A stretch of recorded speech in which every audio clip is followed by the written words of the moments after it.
तो अब तो लगता है एनिमल मूवी के एक एक सीन को उठाकर कंट्रोवर्सी बनेगी, और बने भी क्यों ना। आफ्टर ऑल जितनी बड़ी सक्सेस मिलती है उतनी ही बड़ी साथ साथ कंट्रोवर्सी आ ही जाती है।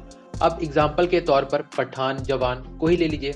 यहाँ पठान को प्रो पाकिस्तानी मूवी बताई गई थी और जवान को प्रो कम्युनिस्ट, लेकिन फिर भी इनकी कंट्रोवर्सी लिमिटेड रही थी।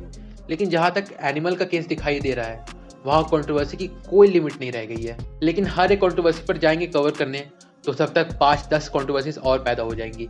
तो इसलिए इस वीडियो में हम बस उन 2 टॉपिक्स को कवर करेंगे जिसे फिल्म ने टोन डाउन करने की नहीं बल्कि उनके द्वारा एक मैसेज पोर्ट्रे करने की कोशिश की है। First, Bobby Deol as a sadist.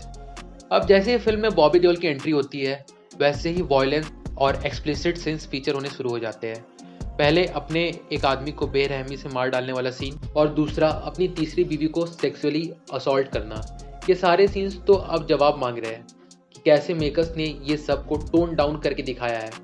Well अगर इसके रिगार्डिंग अगर कुछ बोलना हो तो बस यही बोलूँगा कि कभी भी इन कैरेक्टर्स को रिलेटेबल नहीं लिखा गया था और ये कैरेक्टर्स बिल्कुल ग्रे शेड और कितने बेरहम है ये दिखाना था, एंड क्रिएटर्स ने वही किया।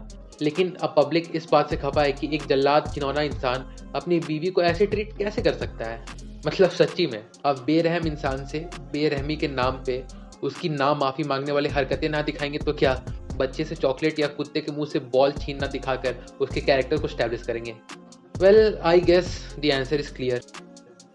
अब तो ये हो गई बॉबी देओल की बात, अब दूसरी पर आते हैं। तो हाँ, फिलहाल जो सबसे गंभीर आरोप लगाए जा रहे हैं रणवीर के कैरेक्टर पर वो ये है कि उन्हें मर्डरर, मिसोजिनिस्ट दिखाया है बट विदाउट एनी कॉन्सिक्वेंसेस। उन्हें बस ये सब करते हुए ग्लैमराइज किया गया है। तो देखो, इस फिल्म का जवाब फिल्म में ही था कि every action has its consequences, फिर चाहे वो कर्मा की तरफ से मिले या फिर अपने लोगों की तरफ से। For example, after killing hundreds of mens and treating his wife wrongly, all he got at the end was seeing his father slowly die because of cancer, his wife and children leaving him। मतलब जिंदगी भर जिसको बचाने के लिए रणविजय ने इतनी कुर्बानियां दी वो अब किस्मत के हाथों हारा गया। जिसके लिए उसने अपना घर छोड़ा उससे अब वो दोबारा कभी मिलेगा या नहीं उसका पता नहीं। And at the end all he got was to be alone for the rest of his life। And now it's still up to you guys whether you take a sincere lesson from this or want to continue the hate।